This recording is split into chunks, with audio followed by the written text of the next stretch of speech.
Hello everyone, welcome back to another episode of Four Continental Podcast. Today, talk about the games that we played last night. Uh, the second last game of round of 32, starting off with Spain versus Austria. Singpak, what do you think of this game? Yeah, okay. Gonna be completely honest. Mid this game, we did see like a dominant side, which was Spain, but I felt like it was kind of boring because of that. Starting off in the first half, I think Cucurella had a offside goal, which, and then after that, I think Cucurella he was playing good though. He did get like two assists, so what a match for him. And also, I think everyone were waiting for Yamal to score a goal as well. He also had like three shots, but sadly didn't convert.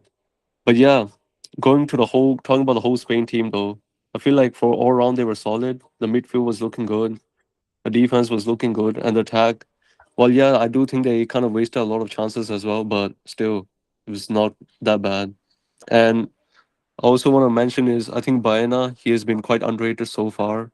I mean, we've seen with Olmo and Baena, these two players are like players who are kind of great against like low block system. So yeah, I think, and if I remember, Baena had a really good free kick as well. But yeah, talking about the Austria side though, I feel like we have predicted, like we talked about in the predictions, I feel like the quality gap was just gonna be seen, and that's what we basically seen. I feel like again we just didn't really see them like even like have like a really like convincing like attack or anything during the match. So the fact like they did kind of rely on Sabitzer still. But what do you make of the Austria performance moment? Yeah, I mean, I'm pretty disappointed with how they played. Um, but see, there were some kind of expectation from them. Obviously, like, maybe they would give some tough time to Spain, but it did not happen at all. Spain were looking comfortable all throughout the game. I think Austria had only 5 shots, none of which was on target. All five were off target. So yeah, it basically really shows how their game pretty much went. And yeah, it was a pretty bad performance from Austria. Yeah, I think not a single player had a good performance in this game from the Austrian side. Everyone was equally bad. Yeah, moving to the Spain team now. Man, they played amazing. Of course, players like Baina, we don't really see them being discussed, but they show up when it matters the most. And as you mentioned, Baina's free kick, it almost went in, but yeah, that was a crazy free kick. Yeah, speaking of Yamal, and like if you look at the opening minutes of the game, he wasn't really, at his very best. But then he just really started to take care of the player who was marking him. He was Limer, I think. Yeah, he was facing Limer. Yeah, he absolutely cooked him quite a few times actually. Yeah, almost he could have gone. He could have had a goal as well. That turn he made, but it was blocked it was blocked for him. Had that been 1 second later, Olmo would have like scored the goal. So yeah. But speaking of Oyarzabal, yet another player we don't really hear much about during the club football seasons. But as soon as there is an international tournament for Spain, or he just pops out of nowhere and starts to scoring goals. Yeah, he's a crazy player. I think he could have gone a hat trick if it weren't for that save from Schlager. Yeah, he made a pretty good save. Otherwise, he maybe would have gotten his hat trick as well. But yeah, it was an overall great performance from Spain side. Then, as you mentioned, the playing low block. I think it was actually great to see them playing well against low blocks. And yeah, they face Portugal up next. So yeah, hopefully they continue the same form into that game as well. Yeah, but this kind of begs me the question though. Like even against Austria, I feel like Spain, like they had like a lot more chances. But let's say in the future games they're gonna face against bigger teams. They can't afford to like be wasting chances like that. So I do think they might get punished for it. But yeah, for this, because the Austria performance was really disappointing, there's just really like not much we can make of it. But yeah, and also one funny thing I've noticed is Oyarzabal is still 29, and I swear like for the past 3 years he's 29 years old. But yeah, hey Ethan, you joined. So what's your opinion on the Spain versus Austria game? Hey guys, America is the best. So this game, Spain weren't as good as America, but yeah, I thought it was good. I'm really looking forward to the next game, and hopefully Yamal can do a bit more. What do you think, Roman? Yeah. I mean, I obviously agree with what you said. Spain, could never be as great as America, of course. Um, yeah, I mean, you can see how they punished the teams in their group and how they won against Bosnia. Surely, a title-winning contender for sure. Then, yeah, hopefully Spain can, uh, do better and maybe even face them in the upcoming stages. Yeah, I mean, I kind of feel bad for this at this point because it's like we obviously watch like these games, different games. We see like how teams perform, but at the end of the day, it kind of like doesn't really matter because USA is really gonna win it all. Like Ethan have said, they are really the best. They're gonna cook Yeah, every opponent. So sometimes I kind of feel like, why am I even watching the World Cup for? We already know who the winner is gonna be. So what's really the fucking point for real? yeah. So let's move to the second game of the day, which was Portugal versus Croatia. Perhaps a very controversial game. Yeah, what do you think, Singh Park? Yeah, I mean, we'll get to the end, the controversial, the penalty. I mean, not the penalty. I mean the goal that was ruled out later. Yeah, talking about this performance, regardless of what happened at the end, there was no denying it was a quite entertaining match for sure. I mean, in the first half, though, I think Portugal were better. It felt like Croatia weren't really stepping up then. We kind of did see like Portugal's attack, though, finally. They were like, they had like a few chances, but they weren't like making use of them. And then in the second half, though, that's where I think the real game really begun. Croatia just suddenly kind of woke up, and then we kind of seen like just like intense match from both of them. And Perisic, he scored a goal, which is crazy. I mean, Unk scored a goal. Like the team of Unks, he was like 27 years old. And yeah. And I also feel like Croatia were kind of lucky in the sense like I think they had like few goals which were ruled out for offside. And one thing I actually kind of noticed as well was Kovacic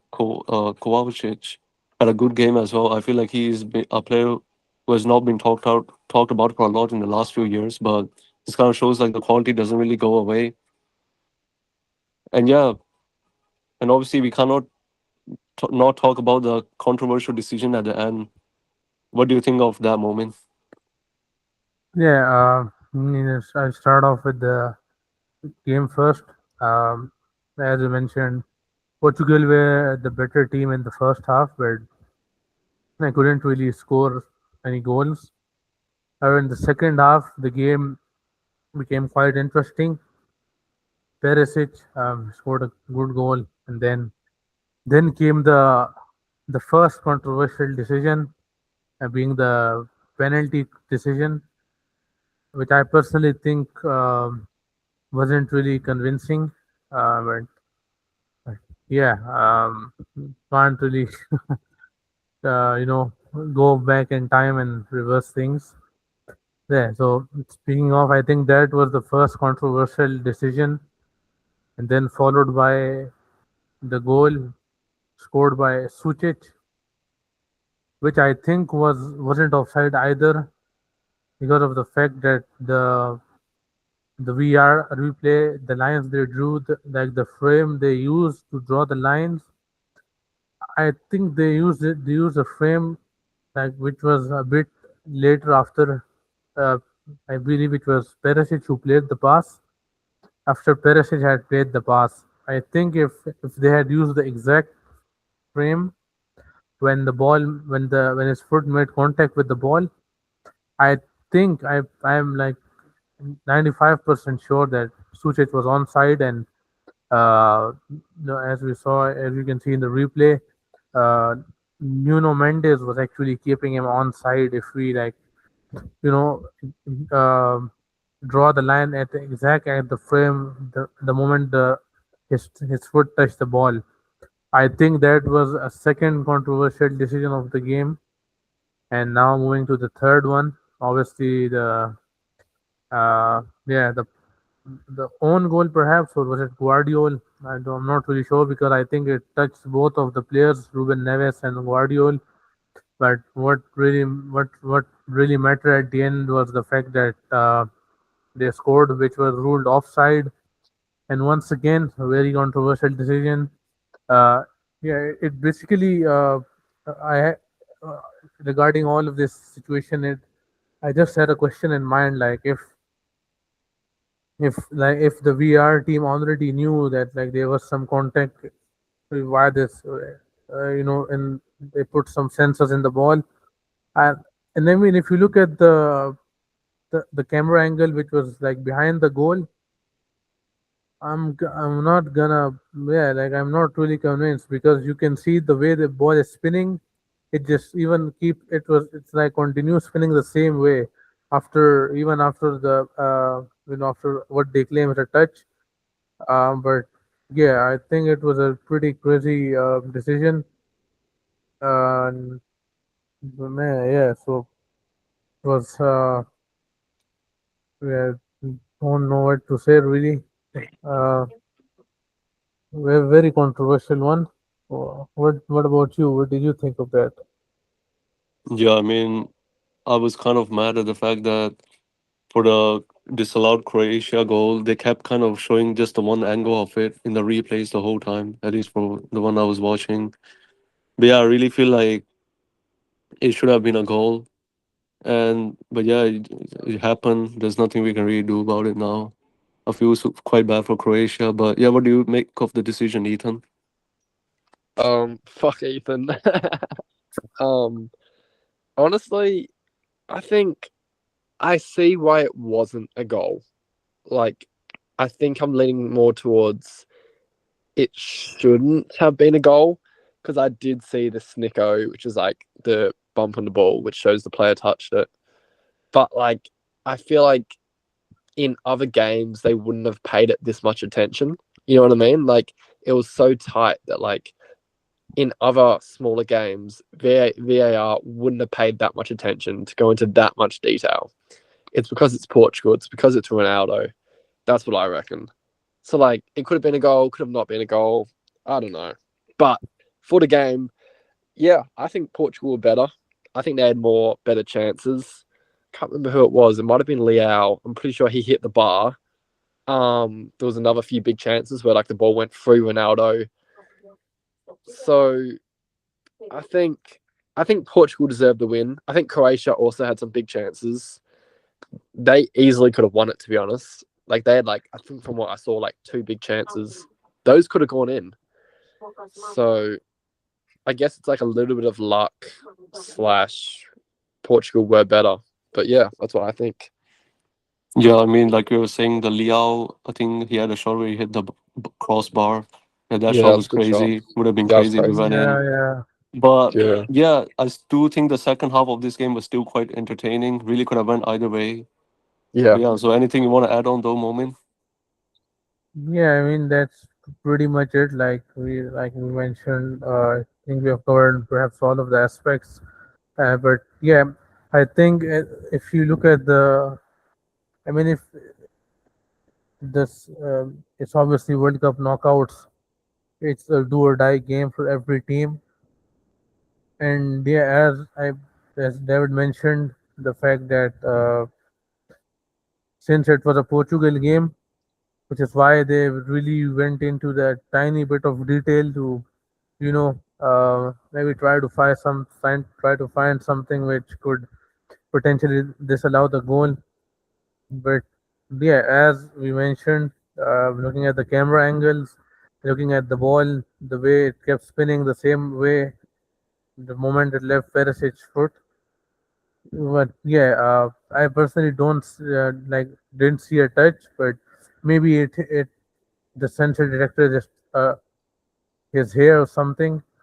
But yeah, it was a perhaps really close or controversial call, and yeah, with that, Croatia have been eliminated, and Modric is I think he's taken the retirement from international football now. So, but yeah, what a legend for Croatia. So yeah, Uh, with that, so shall we move yeah, to the let's move last to game, yeah, Switzerland let's versus move to the Algeria? third game. Let's start off with Switzerland versus Algeria. Okay, so basically this game, I think Algeria could have won it. Like the way they started, the way the way they started, but their player Awar, the number 8, I think he missed a couple of chances at the start, which really costed, uh, which really costed Algeria. And man, Manzambi, what a player he is um, for the Swiss. The first goal was all about him, the run he made, and the yeah, brilliant Bolo just basically had to score a little tap in. But it was a great performance from him, and this, but yeah, I think Algeria were the better team in the first half, but they couldn't really convert the chances, which obviously haunted them in the game. And if we like talk about the second half, yeah, the spark wasn't really there in the Algerian team really. Like Riyad Mahrez and Maza, Zerouki, Chebi, all of them were not really up to the mark in the second half. I think it was 1 minute into the second half where they conceded the second goal due to some poor defending. I think if they had maybe uh, like if they held the score at 1-0, maybe I believe they would still have some hope. But the moment they conceded the second goal, I think some of them basically just lost hope in the game, and you couldn't really see the attacking mindset from them in the second half as much as you saw in the first half. So yeah, it was pretty disappointing display from Algeria, but a great game from Switzerland perspective. Everyone was really solid. Talk about their midfield, their defense, their attack. Everyone was cooking. So, yeah, really a great game for the Swiss. Yeah, what do you think of the game, David? Uh, I only saw like the second half ish of this game because I slept in, but I think Switzerland looked okay. Like I think they look like the better side. I think Algeria kind of crumbled. I can't remember which player it was, but someone missed a big chance near the end as well. But yeah, I think Switzerland look good. I don't think they're favourites for anything, but I think they have good players. And Bolo, he's a star. Yeah, I think they were solid. What do you think, Singpack? Yeah, I mean, I didn't watch the game, so I can't really comment much on it. But obviously, after this game, the news came out that now Maris have officially retired from international football. Oh So damn, what a end to his career. I mean, to his international career at least. damn. And yeah, at moment I was kind of curious to see like obviously He's you mentioned 35. like Manzambi being very good for Switzerland, but are there any other players you thought were like quite good as well? And Manzambi, of course, I think he's only like 20 years old. And similarly, their wingers as well, Yeah, like he's 20. they were pretty good as well. And I think the person, the player David is talking about, he who missed a big chance Mm. in the second half for Switzerland. I think it was yeah, Fabian, yeah, this guy. He literally missed an open goal, like Oh, not even the keeper was in the goal, and he just hit it oh straight damn. towards the keeper. Mm. Yeah, it Yeah, would have been an easy 3-0 win for Switzerland, but they just fumbled it. And yeah. yeah, Second half pretty disappointing from the Algerian perspective, and yeah, definitely a confidence boost for Switzerland. Although they don't really know who they play next in round of 16, they could either face Colombia or Ghana, depending on who wins. So yeah, both of them are like tough opponents. Yeah, yeah, excited to see how far they make it in this World Cup. So Yeah. yeah, yeah. So I think we did the Australia versus Egypt prediction in the last episode, if I'm Yep. not wrong. Yeah.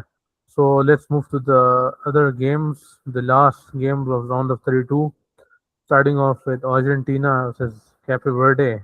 Uh, Obviously, we've seen Cape Verde surprising us, probably the biggest surprise package in this World Cup so far. So, how do you see this match being played? Do you think Cape Verde could potentially pull up an upset or what?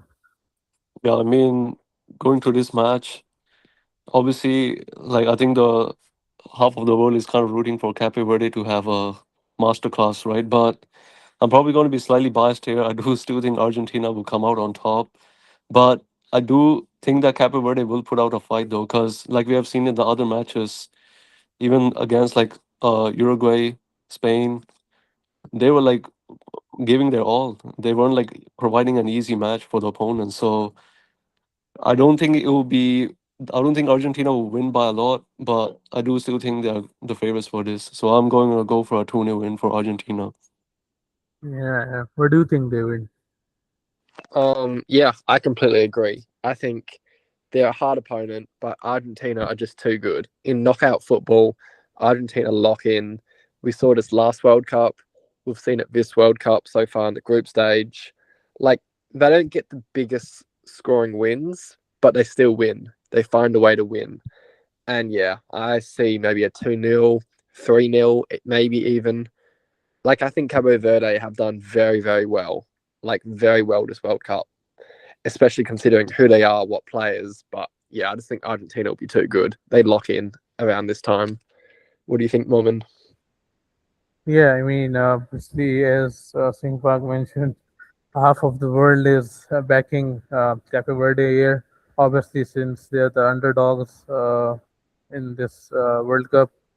India, that half of the world includes Ronaldo fans as well, because there would be nothing better for them than to see Messi being eliminated by Cape Verde. But I personally don't see that happening. I mean, how the way Cape Verde has played so far has been great, but I agree with the fact that Argentina has much more quality, and they should not really struggle against them. I think it should be a comfortable win for Argentina here. I'm going to go for 3-0 Argentina. So, yeah, let's move to the third game, I believe, which is Colombia versus Ghana.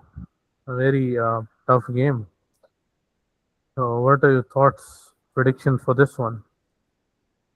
Yeah, I mean, again, I'll probably be slightly biased. I have picked Colombia as my dark horse, so I'll probably continue backing them. But Ghana, I do think they have kind of surprised me in the sense as well. I think like obviously the Panama game, I feel like even though they won that game, but that was kind of like a shaky win.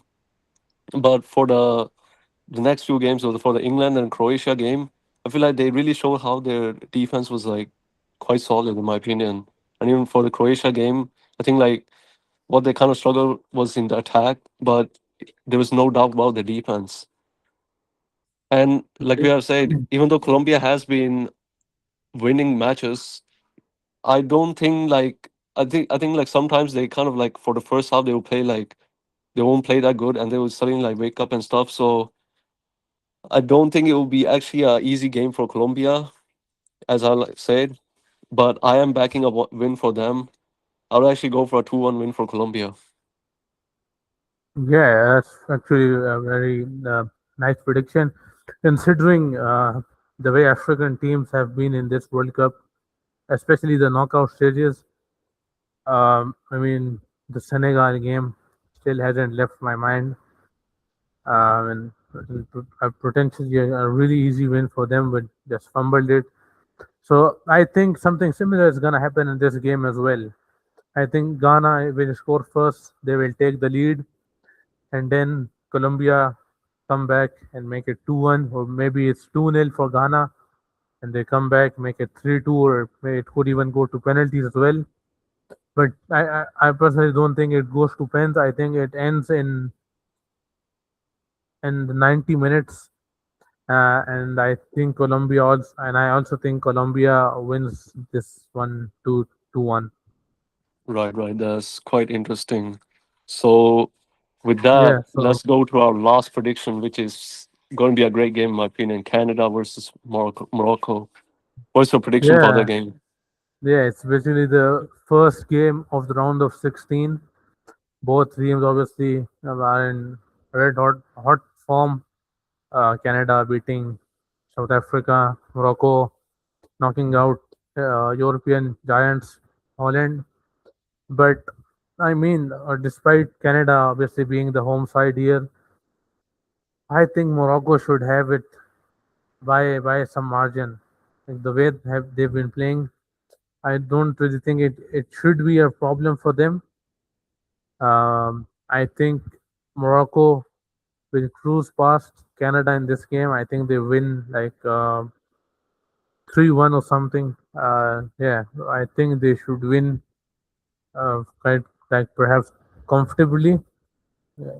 Like I mean, if you look at the fact that they're playing literally Canada, and I mean, make no mistake, Canada has been good, but they scored 6 goals was against Qatar, and they've been one of the worst sides in this World Cup. So I like I won't really highly praise them, but still they still have the home advantage. I think Alfonso Davies will start as well since we saw him in the last game for I think a half an hour or something. But yeah, I think this should be the game for Morocco, 3-1 for Morocco. What about you? Yeah, yeah, I mean, I completely agree with you in the sense like, although Canada have surprised us, I still think like Morocco are just a level head. I mean, this is the team we are talking about that, had like literally showed the performance they did against Brazil in the first game. Now, like I'm saying, Brazil are isn't like the best in that game, but and even for the Netherlands game, they were providing pressure the whole game. They had a lot of chances. So I do think they will come out on top of this game. But like you have said, I do think like the home soil and everything, with that in consideration, I do think they will still put up a fight. But yeah, I just think like Morocco will win this like 2-0. Yeah, I mean it shouldn't really be a problem for them, considering we have seen how they perform.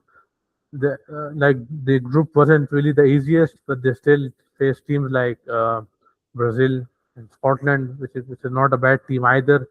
I think if Scotland was in Canada's group, maybe they could have topped the group. So you never know. I think they were a pretty good side. We're just really unfortunate to be placed in a group alongside Brazil and Morocco, which led to their elimination. But yeah, it shouldn't really be a big problem to for Morocco to deal with this. Yeah, yeah. I'll be quite interested to see how this game goes because it would definitely be an exciting watch, that's for sure. So with that, is there anything more you want to add on? Yeah, then that's pretty much it for today. Yeah, uh, don't forget to like, comment, share, subscribe. If you have any suggestions, put them in the comment section. Can definitely read them and maybe make this even better. Like we have changed from the FIFA website match timings. Now It's lit. we're It's up on lit. foot mob. Yeah. So if you have any other suggestions, don't forget to put them in the comment section and keep on improving. And that's it for today. And see you on tomorrow. Right. Catch you on the next one. Bye.